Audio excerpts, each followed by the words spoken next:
एक किसान था जिसके दो बेटे थे। वह बहुत ही आलसी और निकम्मे थे। वह अपने पिता को कामकाज में हाथ बटाने के बजाय आलस किया करते थे, इधर उधर घूमते फिरते थे। किसान को अपने बेटों की बहुत फिक्र थी। वो सोचते थे कि मेरे मरने के बाद इनका क्या होगा, ये अपना पेट कैसे भरेंगे, अपने परिवार को कैसे संभाल पाएंगे। एक दिन किसान की हालत बहुत ही गंभीर थी। कहने का मतलब, किसान मरने की हालत में था।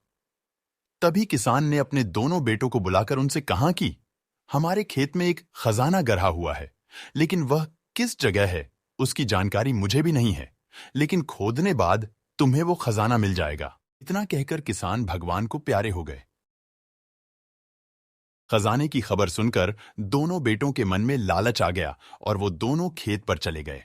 खेत को खोदने लगे। खजाने के लालच में कुछ ही दिनों में पूरे खेत को खोदने के बाद वह घर जाकर बैठ गए और वह अपने पिता को कोसने लगे। इसी तरह कुछ महीने बीत गए और वर्षा ऋतु का आगमन हुआ। किसान के बेटों के पास पेट भरने के लिए सिर्फ एक ही जरिया था, वो है खेती।